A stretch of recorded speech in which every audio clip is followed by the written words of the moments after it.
大家好，我是江海明，欢迎来到安康百汇。今天我想和大家聊一件可能很多朋友都已经察觉到，甚至亲身参与进去的事。不知道你最近有没有这种感觉，就是当你像往常一样走进家门口那间再熟悉不过的全联福利中心时，总觉得哪里不太对劲，货架之间好像空旷了些，结账的队伍也不像以前那样排得老长，整个卖场笼罩着一种说不出的冷清。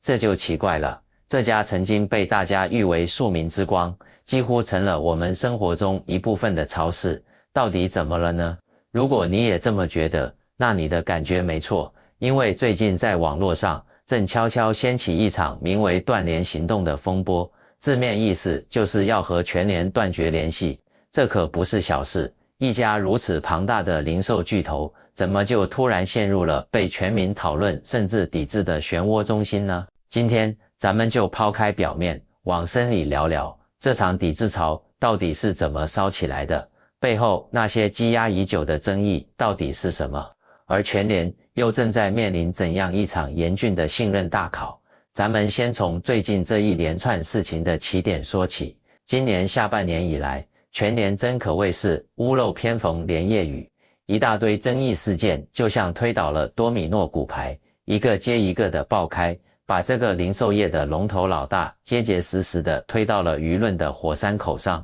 第一把火是从大家的钱袋子烧起来的，支付安全爆了大雷。这事儿就发生在不久前的2025年11月初，有网友在论坛上发帖，说自己用了全联自家的全支付付款之后，绑定的银行账户就像开了闸的水龙头，被连续刷走了好几笔不明不白的钱，短短时间几万块就没了。这个帖子一出来，可算是炸了锅，越来越多的人跳出来说我也是。原来有不少人都收到了看起来像是全联官方发来的电子邮件，里头有个链接，说是要更新全支付 APP， 结果一点下去，坏了，账户里的钱就被洗劫一空。全支付这个工具大家都不陌生吧？全联力推的电子支付，靠着攒点数享优惠吸引了超过600万人使用，本来图个方便，谁能想到居然成了安全隐患。钱没了，这可不仅仅是损失，更是一种让人心慌的恐惧。而让大伙儿更上火的是，事情刚爆出来的时候，全联那边的反应总让人觉得慢了半拍，除了说一些配合调查、提交报告的官方话，对那些真金白银受了损失的消费者，到底怎么补偿、怎么安抚，说得并不清楚。这一下，很多老顾客心里都打起了鼓，连我们存在你这里，交给你管的钱都看不住，我们还敢放心的把银行卡绑在你身上吗？其实这场支付风波背后还有一段让很多消费者早就憋着气的前奏。今年8月份，全联不是刚刚完成对量贩店大润发的并购吗？气势如虹的把所有门店都改名叫大全联。可也就是在那时候，他做了一件挺霸道的事，宣布停用所有像 LINE Pay、接口支付这样的第三方支付工具，全面要求顾客只能用他们自家的全支付。当时很多人就觉得不方便，甚至有点反感，毕竟用惯了的支付方式说没就没了，非得下载他的 APP， 绑定他的系统才行。全联这么做，明眼人都看得出来，是想打造一个只属于自己的数字王国，把顾客牢牢地圈在里面。可问题在于，你把别的路都堵死了，只留下自己这一条，那你这唯一的一条路就得修得特别结实、特别安全才对啊。结果呢，偏偏就是在赶走了其他选择之后，自家的全支付在11月份闹出了这么大的安全危机，这让很多当初被迫使用、心里本就不情愿的顾客彻底爆发了。我早就不想用了，现在果然出事，那我干嘛还留着它？干脆连全联的门都别进了。所以说，这支付安全的问题，实实在在地点燃了抵制全联的一把火。这火还没扑灭呢，第二颗炸弹又炸响了，而且直接关系到咱们的餐桌，那就是食安与下架风波。就在支付问题闹得沸沸扬扬的第二天，新闻版面上又丢出了一颗毒鸡蛋、震撼弹。2025年11月初，彰化县卫生局抽检发现，一家畜牧场的鸡蛋里杀虫剂芬普尼的残留超标了3倍。这批有问题的鸡蛋数量足足有15万颗，已经流到了市场上，而全联正是销售渠道之一。按道理，接到这种通报，所有门店应该像触电一样，立刻马上把东西全撤下来，并且想尽办法通知已经买了的顾客回来退货。可就在11月10号，高雄市卫生局突击检查的时候发现，凤山的一家全联门店行动那叫一个淡定，架上的问题鸡蛋是下架了，但对于已经卖出去的那些门店并没有主动积极的去联系消费者，好多顾客都是自己看了新闻，吓得赶紧跑回去退货。这种被动慢半拍的处理方式让监管单位非常不满，高雄卫生局直接依据《食品安全卫生管理法》开了罚单，罚金从6万元起跳，最高能到2亿。这态度摆明了就是说这事儿很严重，食品安全对于一家卖生鲜食品的超市来说，那就是生命线啊！大家是因为信任你，才把一家老小的健康交托给你。全联过去靠着实在真便宜的形象，攒下了不少好口碑。可这次毒鸡蛋事件里暴露出的拖拉和被动，不禁让人怀疑，他真的把消费者的健康放在第一位了吗？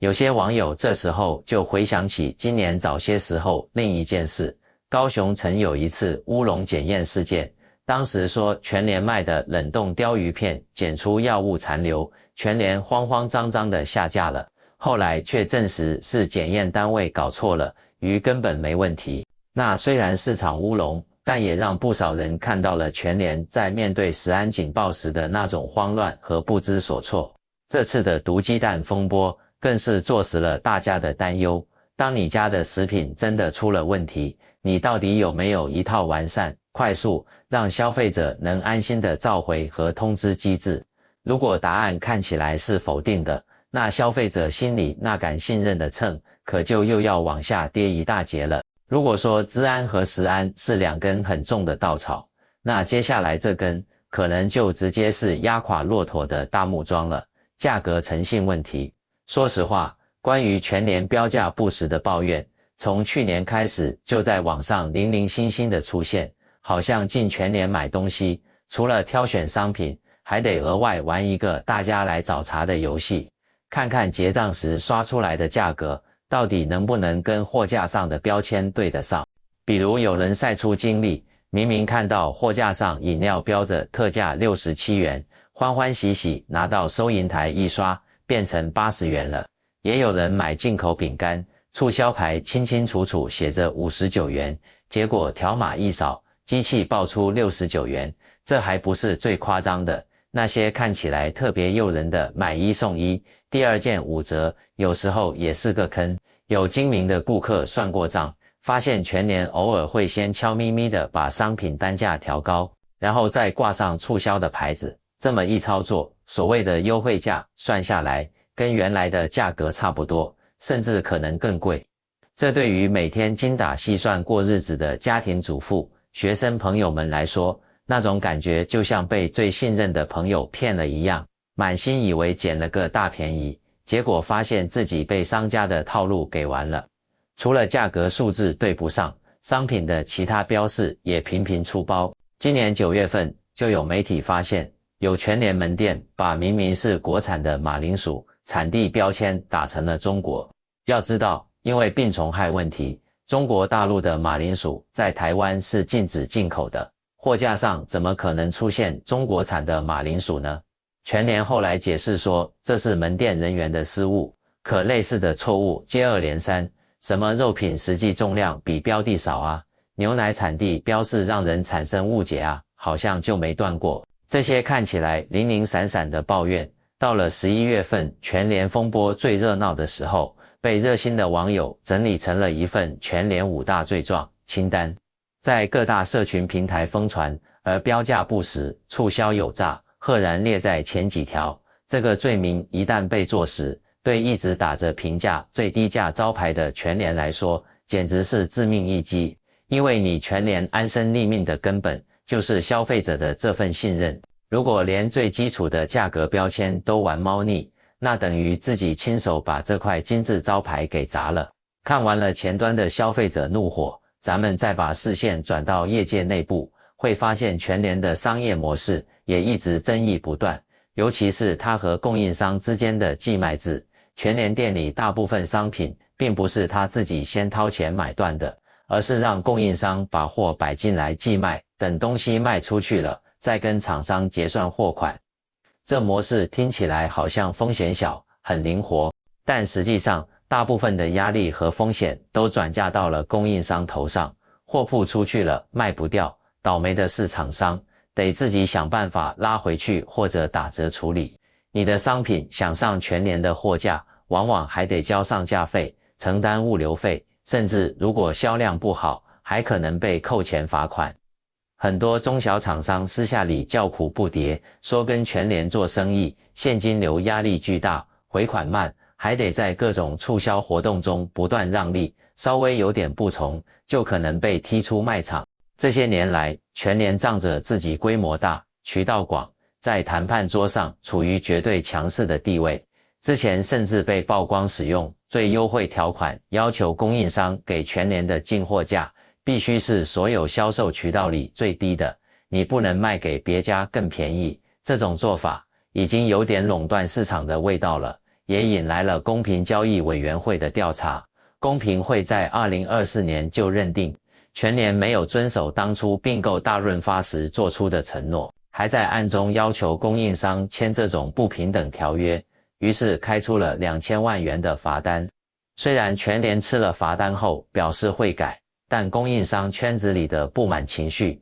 早就埋下了种子，所以当这次消费者的抵制声浪起来时，不少中小厂商的心情是复杂的。一方面，大家早就对这家巨无霸又爱又恨，看他赚得盆满钵满，却处处挤压上下游，心里难免有点看你倒霉的快意。但另一方面，全联毕竟是他们最重要的销售渠道之一，如果全联真的倒了霉，收入下滑，他们这些供应商也绝对好过不了。这种矛盾心理恰恰反映了全联一家独大所带来的市场隐忧。当一条通路膨胀到几乎垄断的时候，整个产业链的上下游都被绑在了它的战车上，一荣俱荣，一损俱损，谁也逃不掉。对内，全联的劳工待遇问题也是多年来被反复提及的痛处。超市零售业本来就是劳动密集型行业，全联一边疯狂扩张开店，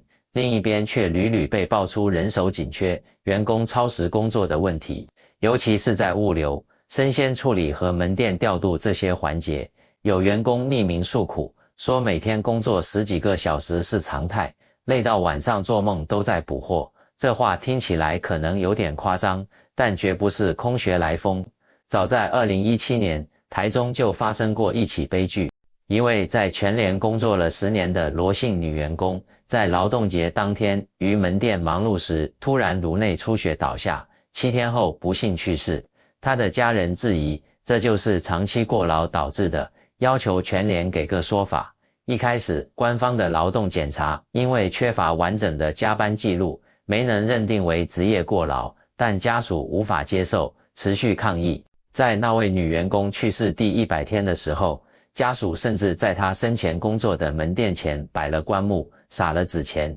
控诉全联是血汗公司。当时全联派了公关主管到场，却因为拒绝向零钱献花，被现场群众怒斥没诚意，匆匆讲了几句话就离开了。那种被公众批评为冷漠的态度，给全联的社会形象狠狠地抹上了一层灰。虽然后来全联宣称在改善劳动条件上做了努力，比如调薪、加人、轮休等等，但很多一线员工和工会的反馈仍然是人手不够用。每到过年过节这种大档期，全联店员忙到人仰马翻是大家都知道的事，而其起薪在零售业里也谈不上多有竞争力。有些离职员工在网上爆料说，全联的便宜那是拿员工的命换来的，直接指责全联为了维持低价形象，对内把人事成本压缩到了苛刻的地步。这些指控虽然不一定都有实锤，但在这次抵制浪潮中，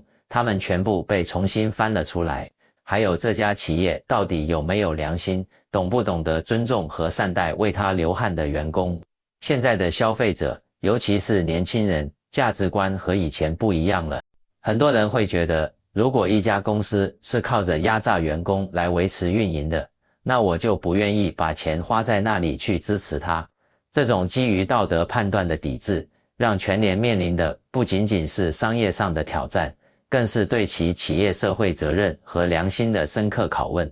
好了，我们把上面这些支付、食安、标价、供应商、劳工所有问题都罗列一遍之后，你就会发现，为什么这些事偏偏在全联身上能引发如此巨大的海啸般的反弹。一个最核心的原因就是，今天的全联在台湾的零售市场里实在太强大、太不可或缺了。我们回过头看看全联的发家史，就能明白它为什么曾经被叫做庶民之光。从1998年接手几十家小店开始，它就打着便宜、方便的旗号默默耕耘，一路扩张。等到2016年并购松青超市，2021年拿下大润发，它的版图就像吹气球一样迅速膨胀。到了2025年底，全联在全台已经有超过1000家门店，除了连江县，几乎无处不在，稳稳做着超世界的头把交椅。对无数家庭主妇、上班族来说，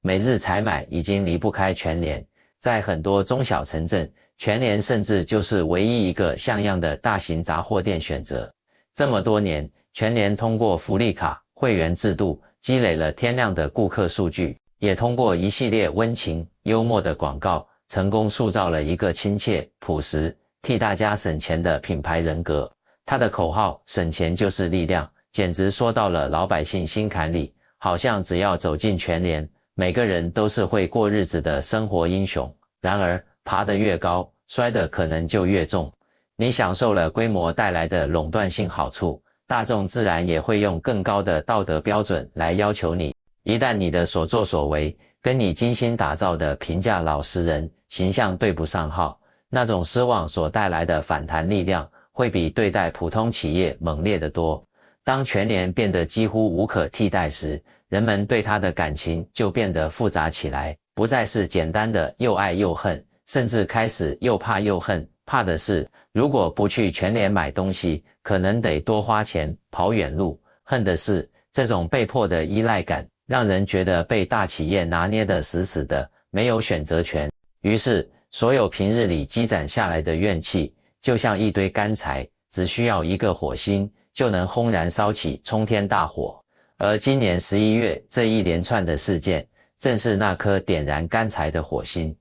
那么现在，让我们回到最开始的那个问题，这场看起来声势浩大的断联行动，到底是怎么全面爆发开来的呢？答案其实已经非常清楚了。当支付安全、食品安全、价格诚信、供应商矛盾、劳工权益、市场垄断，所有这些长期存在或突然爆发的负面问题，一层一层叠加在一起的时候，全联终于迎来了它成立以来最大的一场社群信任危机。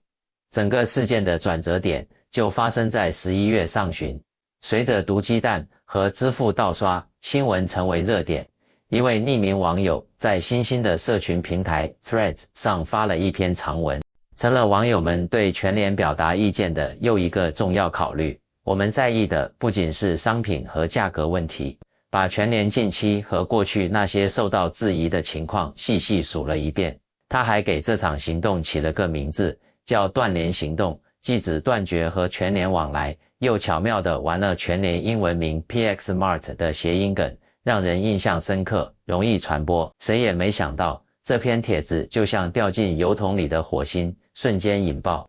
短短几天，浏览量破100万，被成千上万的网友转发分享断联行动。这4个字一下子就在各大社群平台刷了屏，网友们响应热烈，有人在网上晒自家冰箱和厨房，说这些从全联买的东西，我决定吃完就不再去补货了，宣称以后改去传统市场或者其他超市。有人甚至专门跑到附近的全联门店，拍下空荡荡的走道照片上传，配上文字说，平时这个点人挤人，现在冷清成这样，全联这下惨了。虽然也有人怀疑这些照片是不是专挑人少的时段拍的，真实性有待商榷，但一个不可否认的事实是，抵制全联已经从少数人的抱怨变成了一场在网络上蔚然成风的社会运动。当然，任何风潮里都会有不一样的声音，